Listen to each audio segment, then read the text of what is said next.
Okay, folks, welcome to another Sunday Night Futures Live, another trading week. Thanks for spending a little bit of time with us tonight. What we're going to talk about this evening are obviously the futures actions. How are we opening up? We'll talk a little bit about how we closed out the week last week, a very strong Friday. We'll talk about valuations as we proceed into the new trading week. Earnings, huge earnings week. We'll talk about those companies that are set to report earnings, economic data, light economic data last week. This week, big change. Lots of economic data coming out. We'll go over to stock chart requests. We'll take, if I have time, I have a bunch to go over from members. I will take requests from the audience, but let's first begin. Let's pay the bills. Folks, don't settle for ordinary trading software. Have the extra arrow in your quiver to help fight the battle that you're in. It is a battle. This is a business. It's not a game. So please take advantage of automated technical analysis. Automate your grunt work by speeding up your technical analysis and improving your accuracy at the same time. Reduce costly analytical mistakes. Find winning chart setups with their scanners pre-built. You don't need to build them, and because I haven't built one. I steal from other people. There's a lot of them there too. They're good. I modify them, but there's enough there that I don't need to reinvent the wheel. Time your trades with precision, and 35% discount code below. Take advantage of it. I give it away to silver and gold level members of the Contrarian Trader. 14-day free trial offer with us. Let's get to it. All right. So let's take a look at the pre-market futures. Before we do that, let's let everything settle down first. Let's say hello to people. I know Matt Carter had a note on here from yesterday morning. We were very aggressive. Hey, McCarter. He was on 11:30 a.m. yesterday. Danny boy, here because I have an extra 1,400 in buying power, and I want to make an option trade that will make me happy tomorrow. 1,400. You need to be an option buyer. I don't know if you have enough buying power to sell any options. So I would think about Bollinger Band squeezes and look for the breakouts. No more than a 2% move beyond the breakout point and 30 days to expiration. And good luck rolling them dice. I am not an options buyer. I like to sell options. I like to be the casino, not the gambler. Franklin, good evening to you. I know it. Isn't it crazy? You're on Thursday night. You're looking forward to the weekend. All of a sudden, it's Sunday night, and you're thinking about the week ahead. It's crazy. Trader Isaac, hello. Like and subscribe. Yes. Thank you, Trader Isaac. Yes, like and subscribe. John, top of the morning to you from New Zealand. Anzac Day today. Anzac, remembering our... our respects. Very much so, since your soldiers fought in the same war as ours did. Cena, on our side. Hello, I got your chart request, Cena. Mr. G, hey, Paul M, hey. Big Bear, Amerimigo. Danny Brown, AMD. Yeah, AMD coming out this week with earnings. We'll go to that in a moment. Larry, Derby week in Louisville. Bob, big race is Saturday. Let me know you're going to put your $2 down on. I'll go along with you. M. McNeil, hello. William, hello. Buster Stacks, hey, brother. Joseph Gardner, hello. All right, let's get to it. I have the dollar up, so why not go with the dollar? The dollar is, since the close on Friday, it took it on the chin after hours. We're coming off the lows this session, but man, the dollar took it on the chin.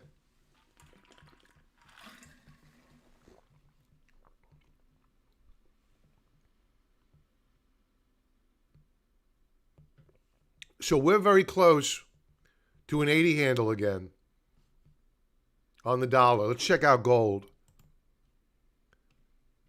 If yields aren't moving up higher, gold should be doing well. And it's not. That leads me to believe that yields may be popping up higher. The dollar is down. It's holding, excuse me, gold is down. It's holding this lower band of support.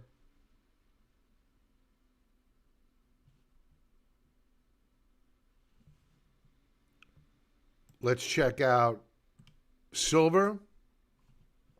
Silver's down about a quarter percentage point as well. Rough week in the back half of the week for precious metals, despite the weak U.S. dollar. 10-year Treasury note. Yep.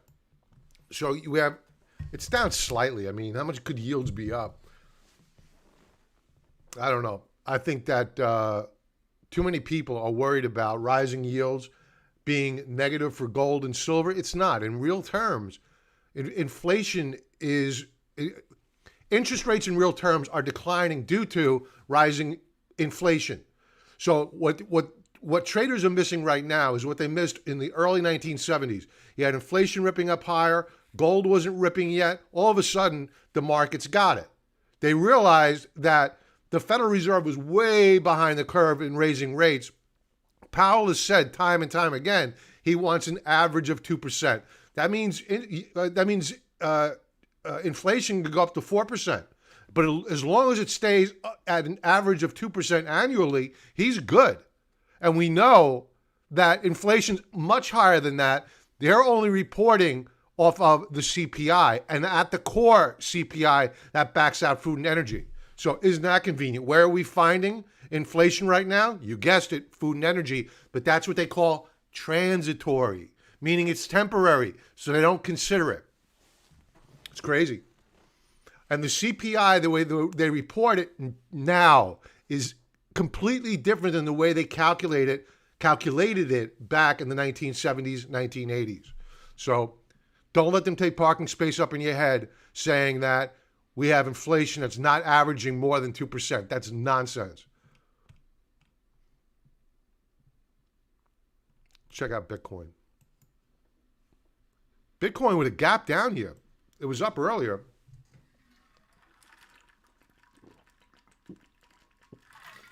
Bitcoin down 2,775 per coin, or 5.5%.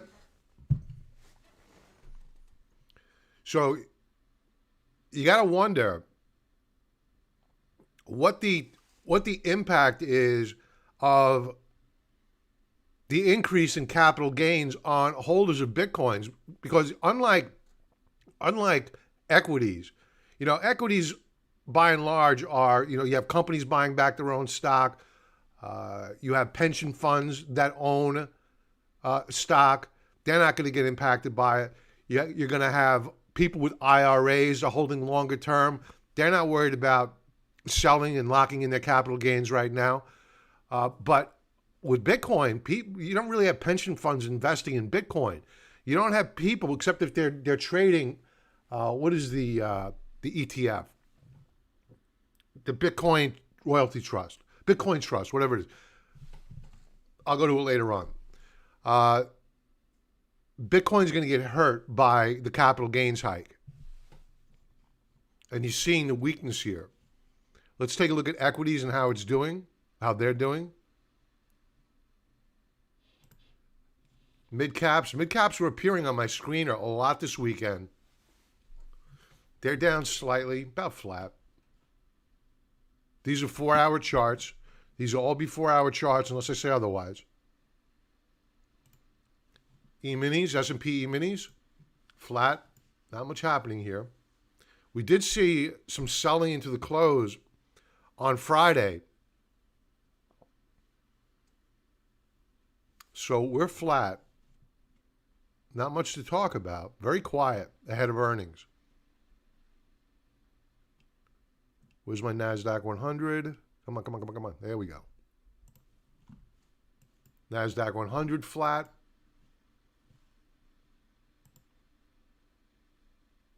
The Dow flat.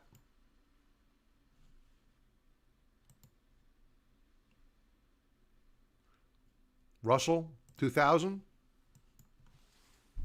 is up.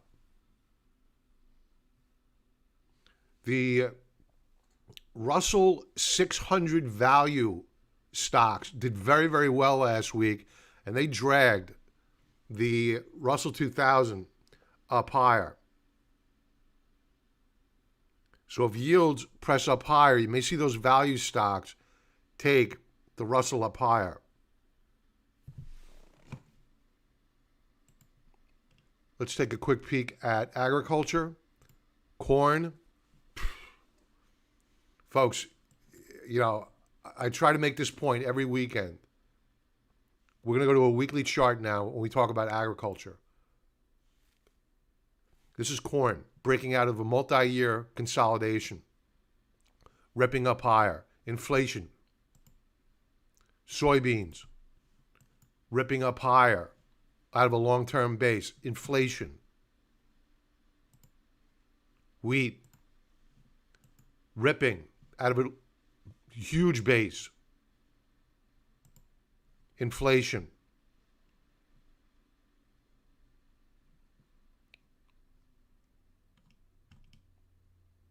Oil. Well off the lows of last year. Consolidating. We're probably going to move up higher. If it doesn't move up higher, they'll find a crisis over in the Middle East to drive it up higher. Lumber, incredible. Absolutely incredible. These are all weekly charts. And what we're looking at as we go into the new trading week is coffee, folks. I did a video. I posted it today on YouTube. I go over a number of the stocks and trades that we like going into the new week. In addition to some options trades on earnings, I did not include those. I'll go over those with members. But I did touch upon, in the video I posted today, the Netflix trade, the earnings trade we did last week. We did very well. Rinse, wash, repeat. We're going to do the same thing this week. And we're not going to be buying options. We will be selling options. Premium, one standard deviation out of the money, maybe 1 1/3 standard deviations out of the money, just for a little bit of buffer of safety. But we want to be the casino. We do not want to be the gambler. Joe, this is an ETN. And you can see here on this weekly chart, this is one of my favorites. I love early stage breakouts. And we are really beginning to get fired up here on Joe. So I talked about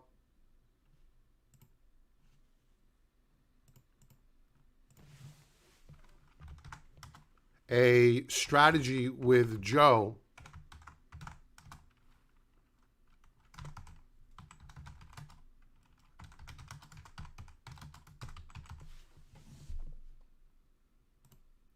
I have a bunch of alerts set here on TrendSpider and on Thinkorswim. So we broke out the week before last, continuation move higher last week. Now we're looking for the Pimp Mac Daddy move, and that Pimp Mac Daddy move is to take out the highs of the week of February the 22nd. Hey, McCarter.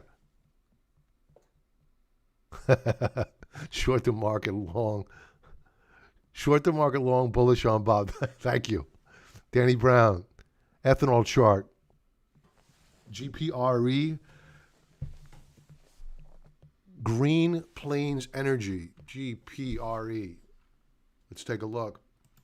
I did go over a... sorry about that noise. I hate that noise. GPRE. Looks good. It's definitely breaking out. I'd have to take a look at this on a monthly time frame to get familiar with it. We'll take a look at it on, if we have time, on chart requests. So we'll take a look at it later on. All right, let's circle back. Let's take a look at copper.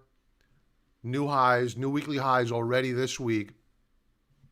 Very close to new multi-year highs. Folks, inflation is everywhere. They just can't admit it.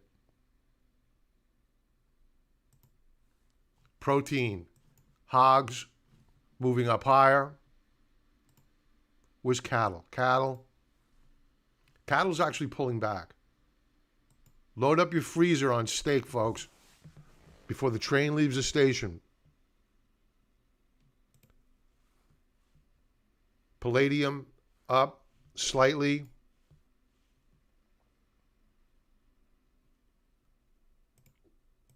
Platinum getting ready to break out.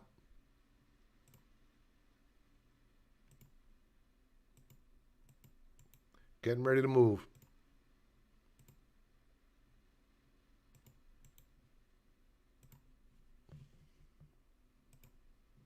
Natural gas. Natural gas is looking interesting here. I first started thinking about and looking at natural gas about 2 or 3 weeks ago, but it didn't do much. But when you take a look at this weekly chart, you can see that we're forming a W formation. Here's the left side of your W. Here's your pivot point. The peak of the pivot point is $3.31.5. And here's the right side of your W formation, forming this rising lower band of support, looking very strong. So natural gas, when you're deep in the weeds and you're taking a look at 15-minute charts, doesn't look great. 1 hour chart, not much going on. This is why you got to pull back to the weekly charts.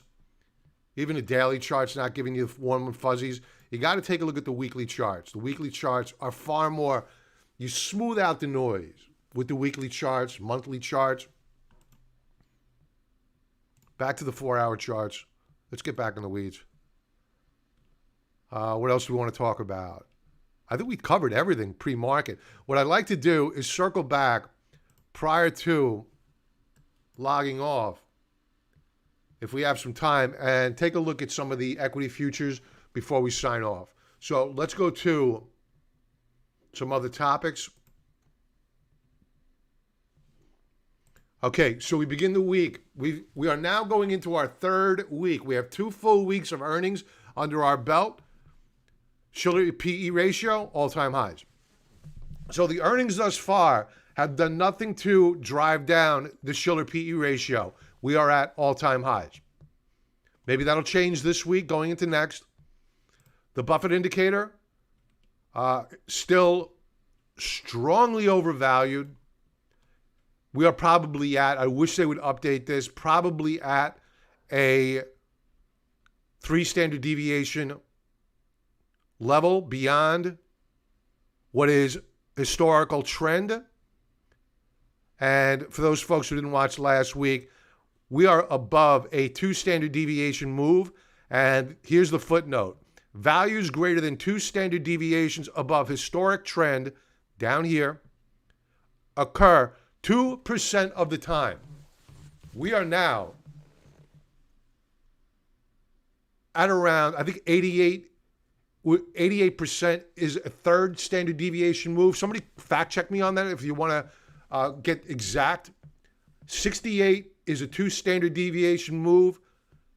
I believe 88, or maybe in that ballpark, is a 3 standard deviation move. So, very expensive stocks. Nobody cares. Let's talk about earnings, folks. This is going to be a monster week. Tesla tomorrow. Not much else tomorrow to really speak of. Tuesday, AMD, Microsoft. I already have a position there. Alphabet comes out. FireEye, Texas Instruments. These are all potential options trades. I'm probably not going to trade much. I'll stay very, very small on Tuesday because I already have a position on Microsoft. I want to stay nimble. But once we get past that, I'll be looking at Apple, Facebook, Shopify,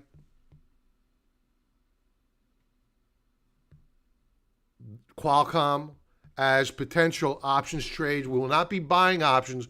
We'll be selling options. Strangles. Amazon on Thursday. Caterpillar Neo, definitely an options trade. Twitter, definitely an options trade. Overstock.com, high beta, definitely an options trade. The reason why we like these trades going into earnings is because the implied volatility immediately before earnings, and this is why people lose money on buying options at earnings. Options are driven by, implied volatility, the price of the option beyond its average mean, is driven by demand for that option, supply and demand. So in the case of Netflix, when I sold, not bought, sold my strangle, one put, one call, the options on a 7-day basis were 14% overpriced. And that IV crush, meaning the collapse of the premium, occurred the next morning after Netflix. That's how we make our money. So that's what we'll be looking to do yet again this week. And I'll be sending out alerts to members when we do that. Friday, we have Exxon. We have a position in Exxon. And that's pretty much it. A lot of economic data coming out this week. So stay nimble. Economic calendar. There wasn't much last week. I mean, Monday, Tuesday, Wednesday, nothing. We didn't even have Fed heads out. Thursday, we had initial jobless claims, which dropped, which is great. But we still have over 500,000 people filing for initial jobless claims.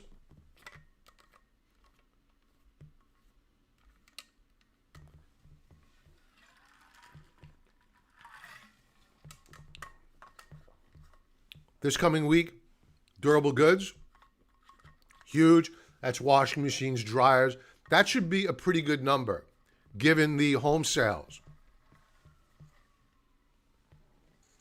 The Case-Shiller Home Price Index, expect a big number there. Consumer confidence, huge number, very important to the markets. We have a Fed meeting this week. Oh, God, this guy's press conferences are like watching paint dry.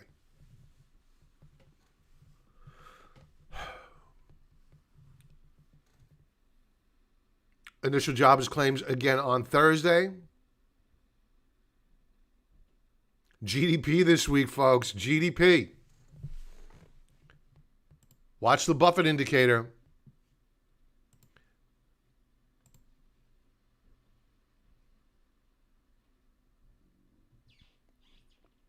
Consumer spending, big number. Core inflation. Chicago Purchasing Managers Index, important. Consumer sentiment final for April.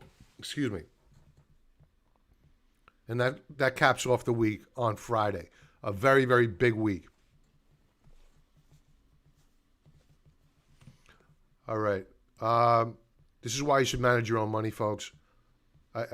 These just come across like wildfire. Fund manager arrested, charged with fraud after using clients' funds for his race car hobby. Allegedly. I'm sure he's as honest as the day is long.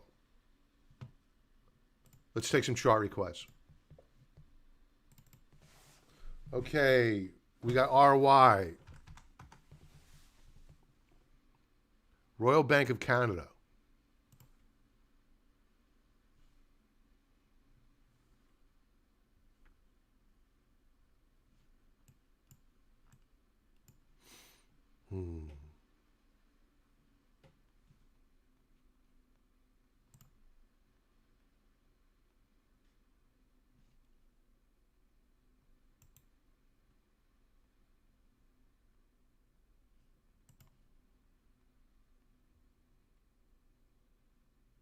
Sorry for the quietness. I'm trying to figure this one out. All right, so using the automated trend lines, we broke out on the month last month. We did a retest this month. So what we had was a megaphone formation, which you rarely see these. That means you have a rising upper band, and a declining lower band of support. That's your megaphone. But we broke out above the upper band The question is, do we hold it?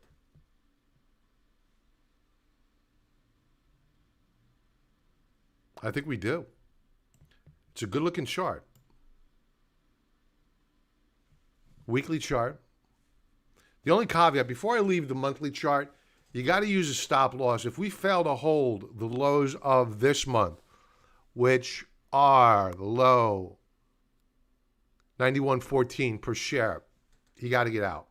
Because you do not want to see a breakout point failure or a bull trap on Royal Bank of Canada.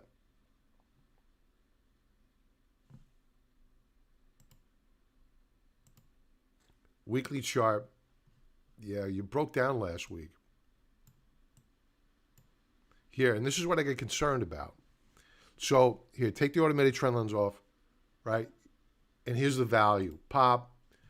We broke out the week before last. What did we do last week? We failed to hold. That's a breakout point failure or a bull trap. I don't like that. The only positive here is that we held this support level. We bounced off of it. I would not be a buyer until either A, we broke out the nearest to Friday you could be, the better. I don't want any sensitivity. Let's get this off.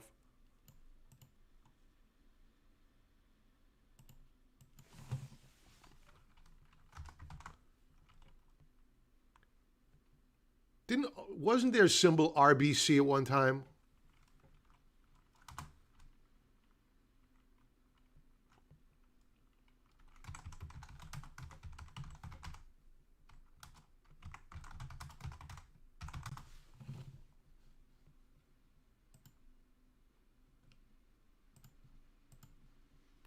The other thing I would like to see is perhaps a retracement back down to this lower band of support.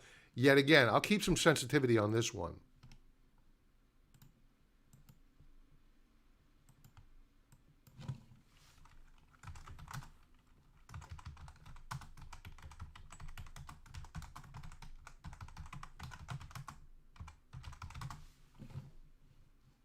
We'll keep this one active a little bit longer.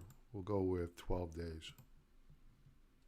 Touch, bounce, create. Now we set it and forget it. Daily chart, see if there's anything else here to influence us. Not really. Good day on Friday, but it's critical that we break out on a weekly time frame and recapture that upper band of resistance. If you want to take a look at seasonality here, going back to 2013, May is only up 38% of the time. It improves in June. July is one of the best months of the year at 75%. So we're moving into a seasonally favorable period of time on RBC. I just made a mistake. On RY.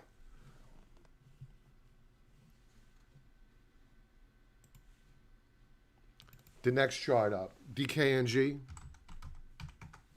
DraftKings.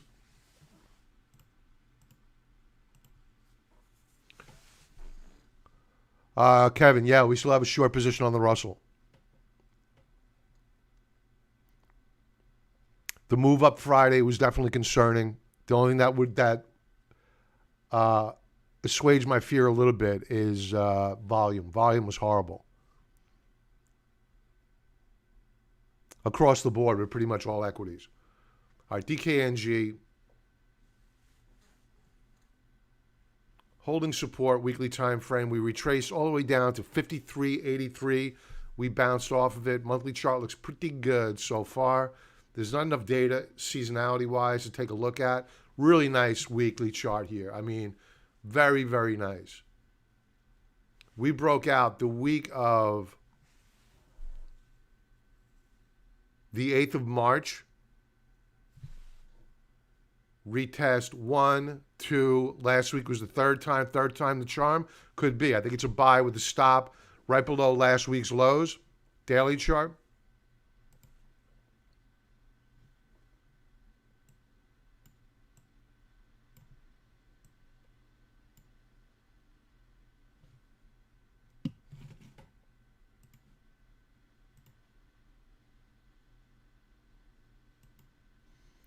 Daily chart, we're flirting with a breakout on a daily time frame.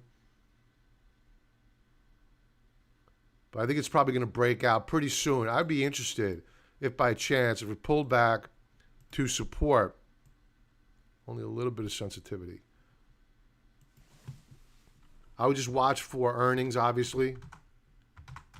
I would not be a buyer of equities or call options or put options into earnings. I don't do that.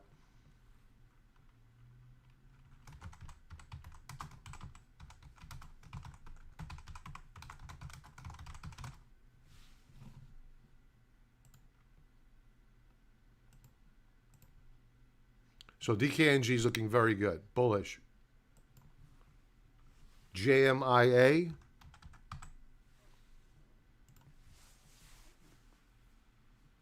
I don't know this company. This is one of those that I was looking at a few months ago. The type of stock or SPAC, whatever the heck it is. And they were all blowing up through the third standard deviation Bollinger Band. There was so many. I said, it's not going to end well. Sure enough, this is the outcome.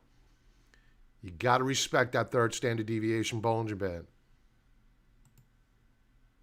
So, obviously, we've pulled back quite a bit.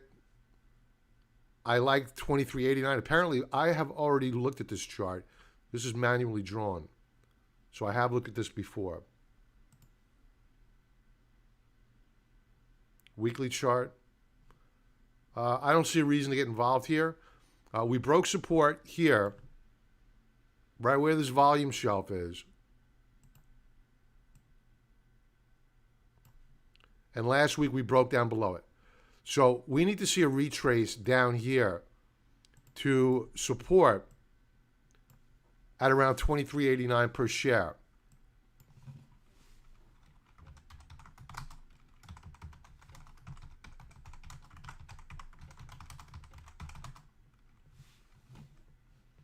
And we'll keep this active for a couple of weeks.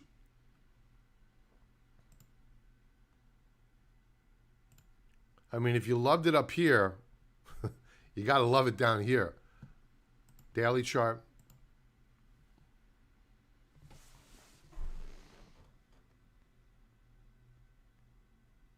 Jumia is Amazon in Africa. Oh, really? Cool. All right. Daily chart. You know, if you want to swing trade it and take some risk, look for a breakout above 31.13 and a close there. It's got to close there. But honestly, I'd really like to see a pullback to that weekly support level.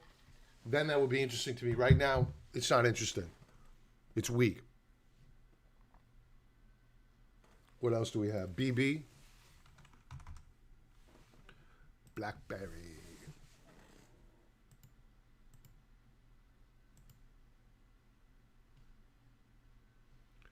All right. So again, the value of the automated trend lines. Take them off. We are at, last week was a very good week. We bounced off of one support level, closed above another. Very, very nice. Excuse me. This is a monthly chart. My apologies. My apologies. Monthly chart. This month, we have bounced off of one support level. We perhaps, maybe, will close above another.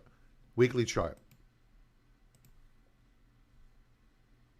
Weekly chart looks very good.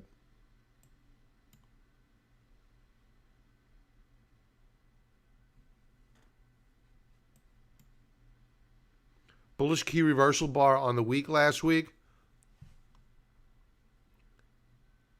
You're going to have resistance up here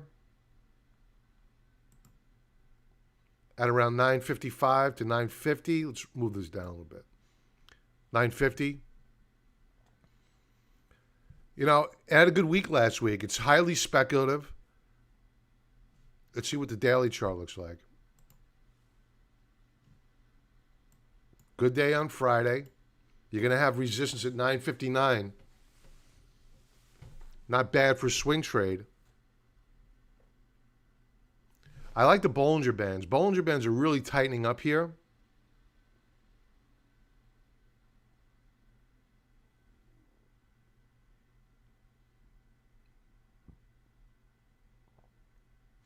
See these?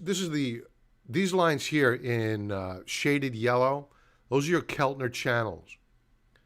And when you see the 2 standard deviation Bollingers trading within the Keltner channels, that sets you up for a Bollinger Band squeeze.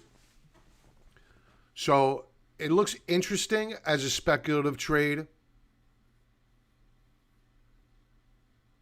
Watch for a new weekly high. That would certainly be a benefit. Obviously, obviously earnings are going to be a big catalyst.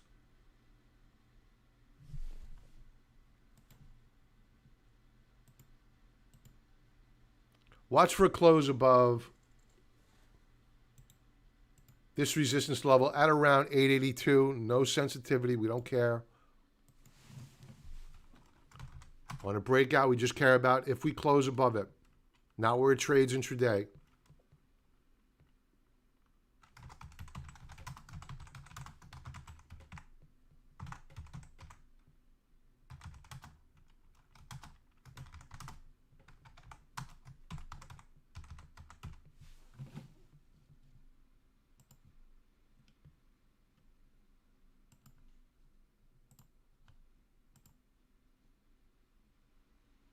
That's the play. Excuse me. All right, so that's BB. That's the trade. Bollinger Band squeeze, possible short squeeze. It's very volatile. Good trade. All right.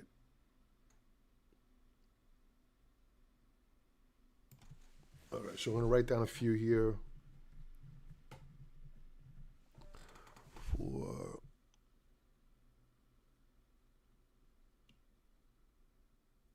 I'm just going through the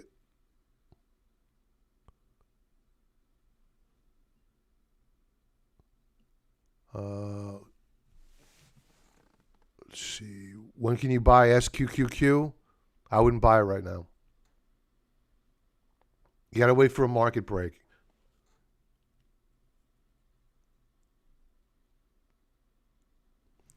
Doge. I have never looked at a chart of Doge in my life. Frankly, I thought it was something that Elon Musk made it up.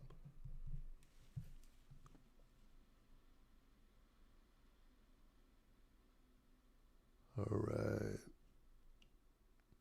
MDB.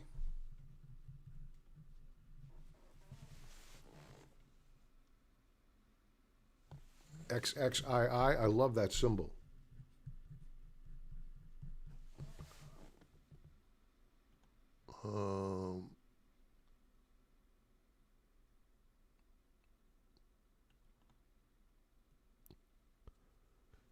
TLT, we can take a look at it. TLT weakened up on Thursday night, Stock Charts Live. I always like to say we have one trading day left to go when we're reviewing the weekly charts. TLT looked very, very strong on Thursday night, weakened up on Friday, though. FO, that's the water ETF, I believe. All right.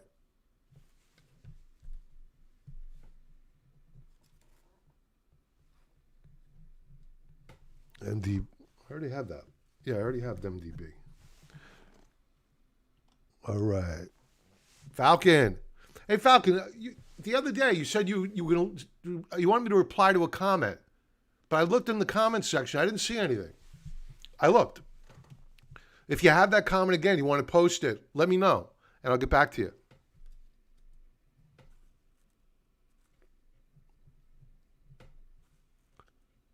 MVIS. All right, we're gonna leave it off with MVIS. What are the Keltner channel settings? Standard, out of the box. Here, I'll show you.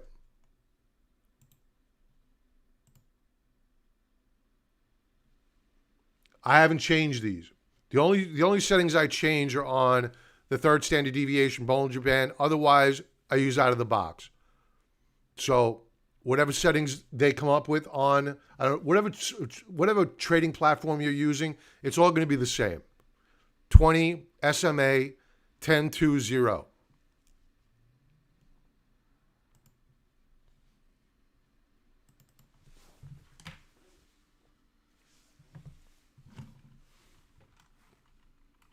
All right. 4. Shift payments. Very nice chart. Orderly pullback.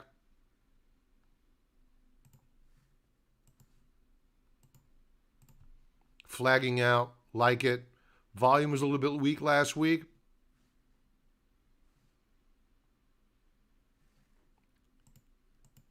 Trend is clearly up.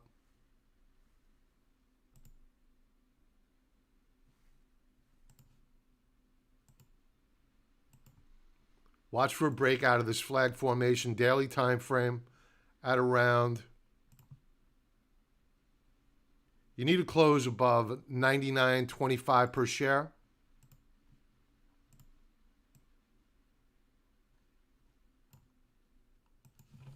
Nice chart.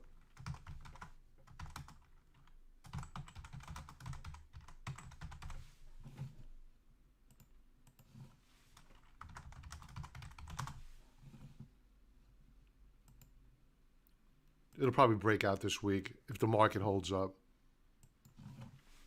So, bullish. MDB. MongoDB Inc.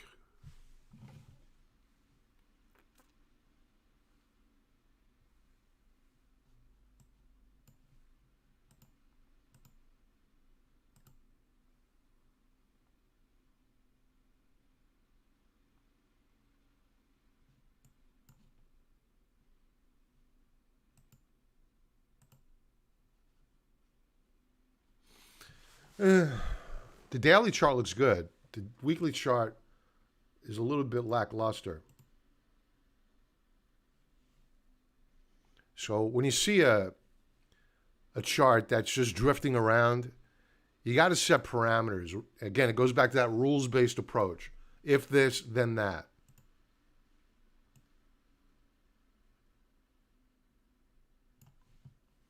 And you can toy around a little bit. See what works best. So we have a triangle formation. I like a breakout above. What is this price here? 325.43 per share.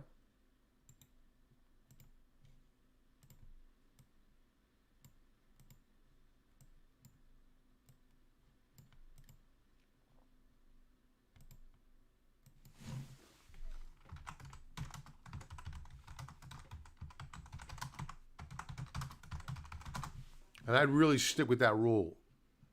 Keep this active for 14 days. Now, if we retrace back down to this lower band of support, you could scratch the itch, keep a little bit of sensitivity on. When I say scratch the itch, it means just small position. Test the market. Have some skin in the game. It's like taking away a hunger pang.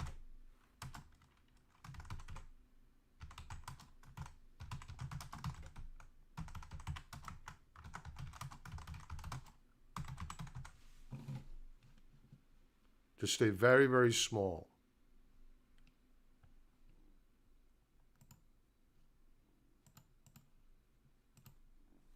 Daily chart. Now, I said earlier, the daily chart looked good because you could see that the automated trend lines are right where our support level is. They picked off a resistance level on a daily time frame. I would still wait for that weekly breakout. But if you wanted to, if we close above 312 per share, if you wanted to scratch the itch, go for it. But ideally, before you got too big, you'd want to wait for a breakout above this stiff resistance level above here. So we are potentially putting in a higher low, but now what you want to see is an end to this bear market by us putting in a new higher high. Bear markets only end when you get a new higher low and then a higher high. We're not there yet. We're close, but no cigar, not quite yet. So stay small. XXII.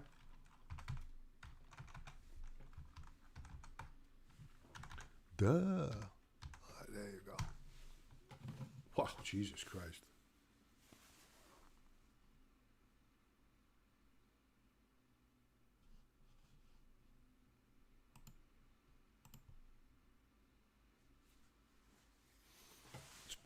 You can't short it. You can't buy it. I mean, you can buy it, but it's so speculative. We've seen worse. If it does move up higher, TrendSpider's picking off resistance up at around here at around $5.97 per share. So if you get a new continuation move higher and you're long, think about that upper band of resistance. This is the value of the automated trend line, folks. If you're long, set your alert. The alert changes with you. It's not set at a price, it's set at this line. I want to know if we can see a continuation breakout.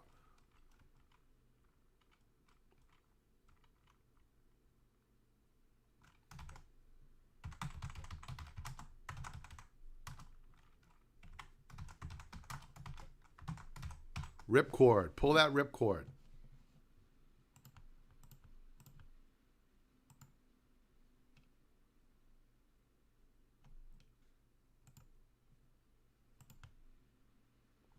So, despite the fact I wouldn't buy this, that doesn't mean it's not going up higher. For all I know, it probably is, but beware that weekly resistance level. Daily chart. We have resistance immediately above as well. Again, the power of the automated trend lines. So we hit it on Friday. We'll probably flag out here, pull back, and then they'll make another run. Or they'll just pop it up higher because everybody's crazy for buying this thing. So good volume on Friday, but just beware. We hit resistance on Friday and they sold it off. Slightly. I don't want to be hyperbolic here. PHO. Yeah, this is the water ETF. Sip of water.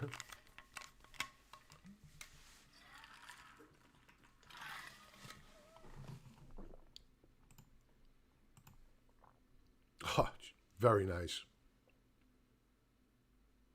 Very, very nice. And it's still not too late. You know, yeah, it's a little bit extended, but it's still not too late.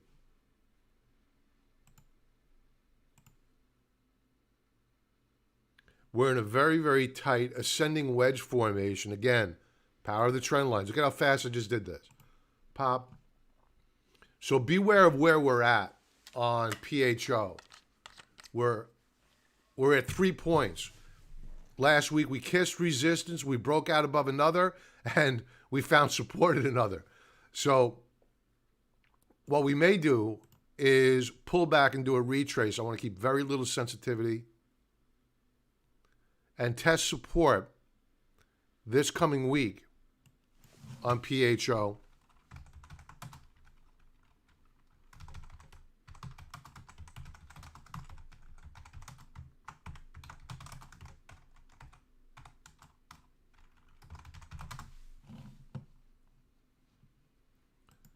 Now, the only problem I see with this chart is that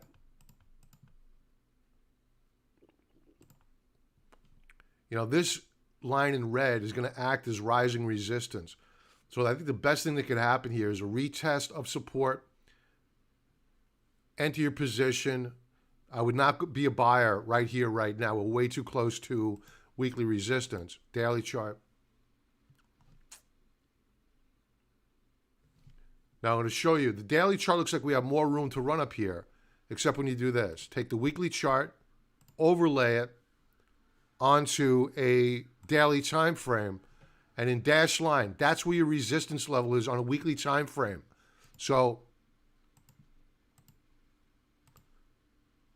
this here on a weekly chart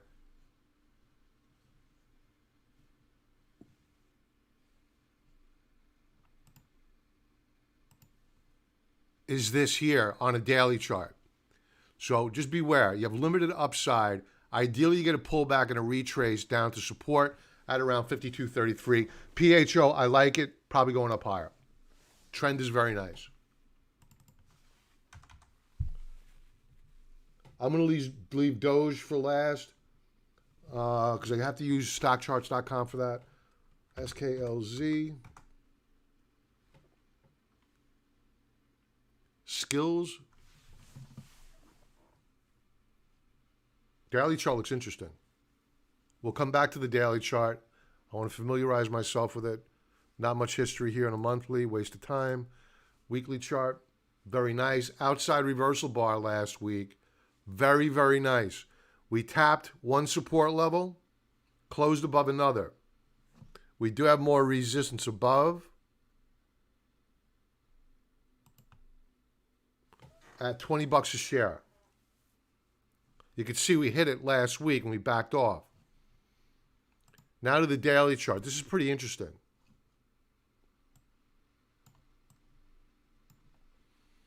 So we were in a descending wedge formation as represented by these two trend lines, blue and red.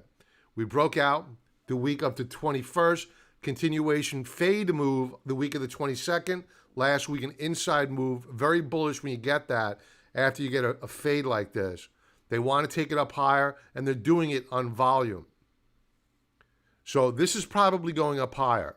I don't know what this company is or does, but I'm going to set an alert.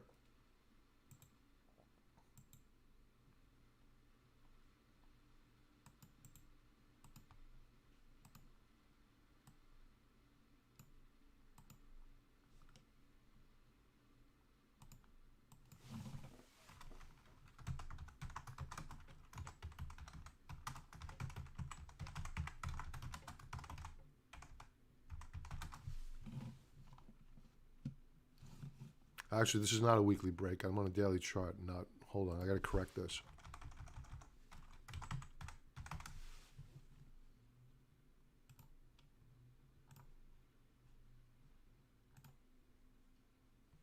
Very nice.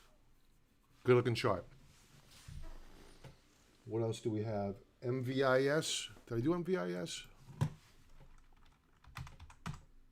No, I did not. Bollinger Band squeeze, daily chart. We'll come back to that. Monster.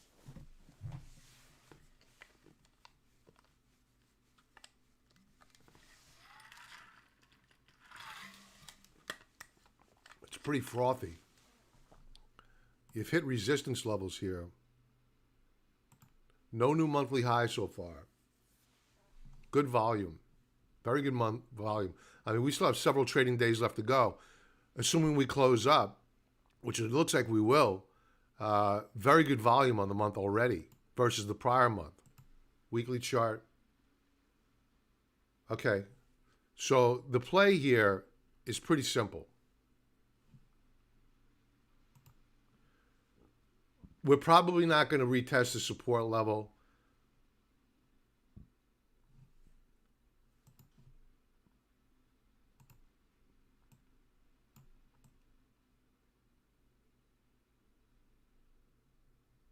If by chance you get a pullback to 1650 and it holds, that would be a good entry point. A little bit of sensitivity.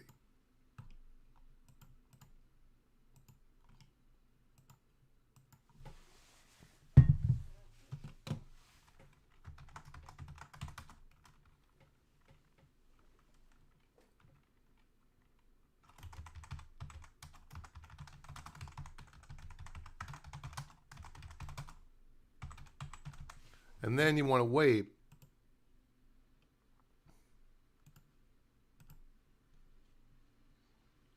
for a breakout to add more.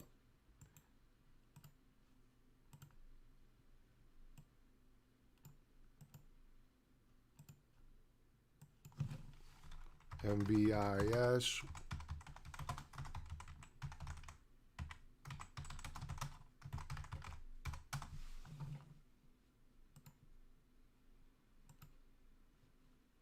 And we want to see it close above that mark.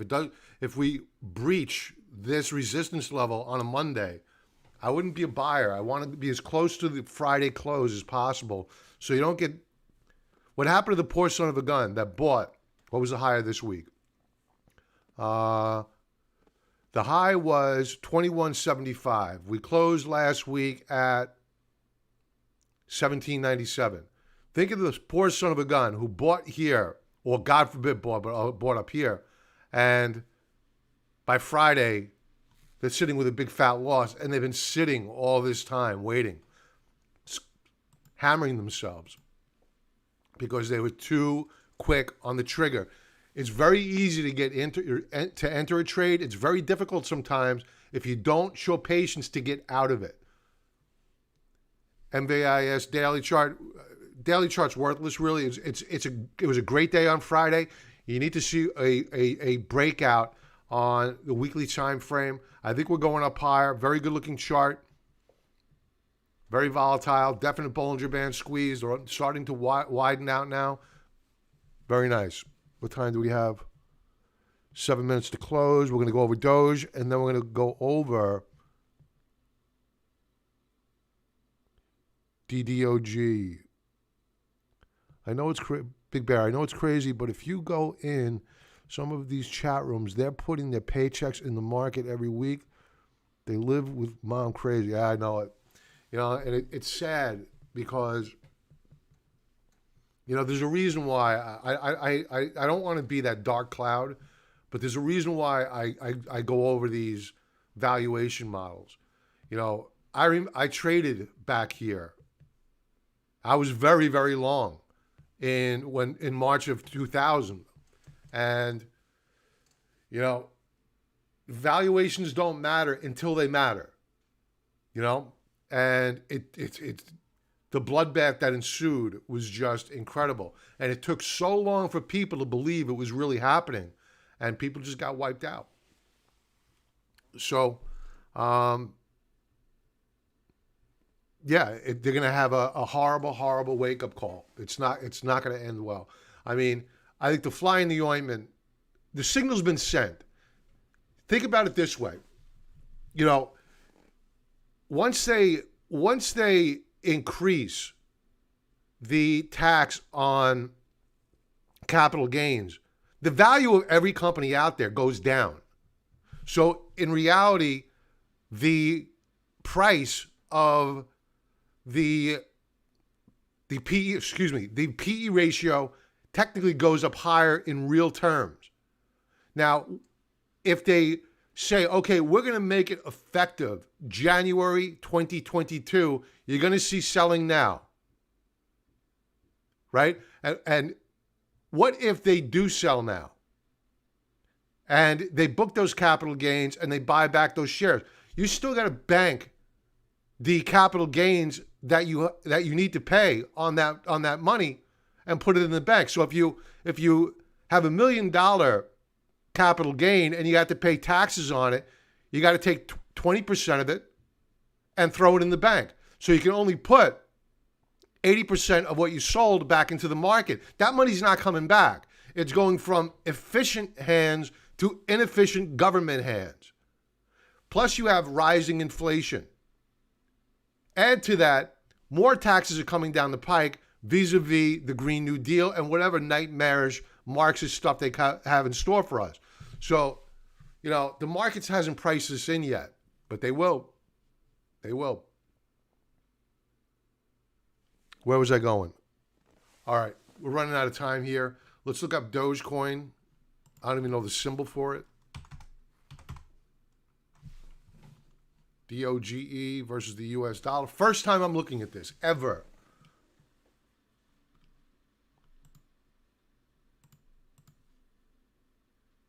Oh, God. Oh, my God.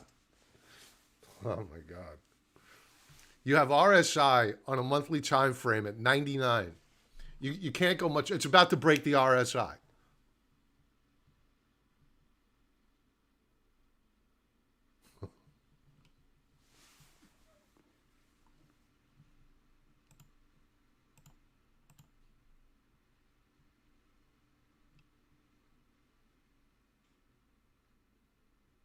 This is nuts.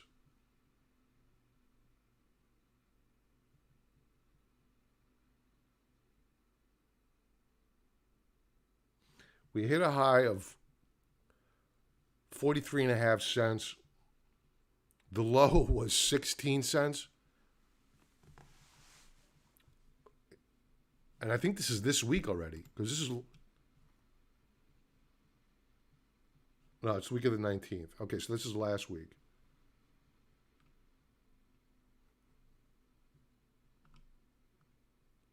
I think if you buy this stuff, I think it's crazy. I think it's mad. And frankly, I got to tell you, I think they're probably going to send it up higher. I mean, you take a look at the daily chart.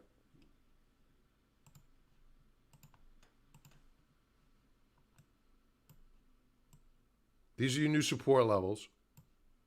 16 cents, 22 cents.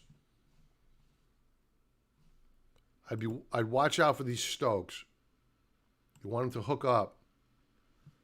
But I would strongly encourage you to not forget this monthly RSI. I mean, I don't think I've ever seen RSI 99 in my life. And I've looked at, I don't know, a million charts. I have never seen this before. We're trading well above the third standard deviation Bollinger Band. And we've been here for 4 months. 5 months. I'm sorry, 5 months.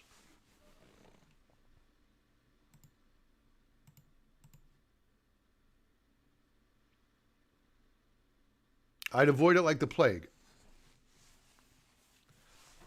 All right, let's circle back to Falcon. Doge reminds me of the Robin Hood kid. Facts equals Doge was created as a joke. That's what I thought it was. I thought it was a joke by Elon Musk. That's why I never paid attention to it. Raul Paul's very good. I happen to like him. I watch him as well.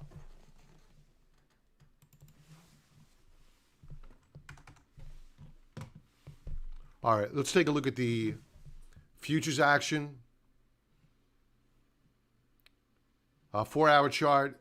The Russell remains up.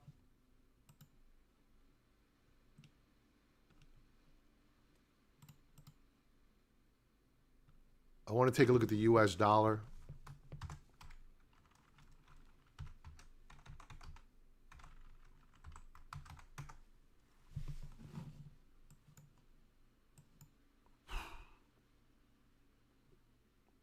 Horrible price action here. Down over a 0.5 percentage point on the dollar since the Friday close. S&P 500 still flat. Not much. Everybody's waiting for earnings. Everybody's waiting for Tesla's going to kick it off.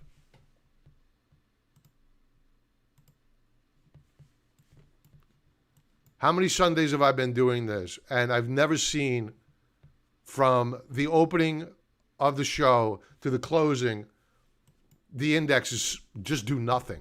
I mean, really astonishing. Dow, nothing. Let's check out gold. Gold should be up. My options on my covered call options expire this week on my gold mining trade.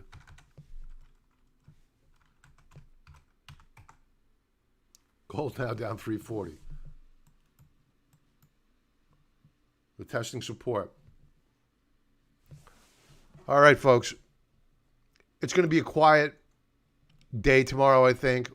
But once we hit that final hour of trade, you're probably going to see a lot of positioning.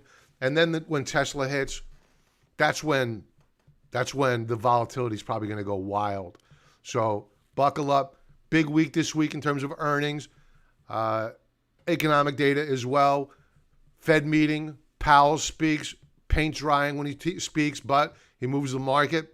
So everybody have a profitable trading week. Thanks for joining me every Sunday night. I really appreciate it. Smash the like button, share with a friend, subscribe to the channel, and everybody have a great, great remainder of your Sunday, and be well. John, did you trade silver in 2011? No, I did not. Take care, folks. Be well.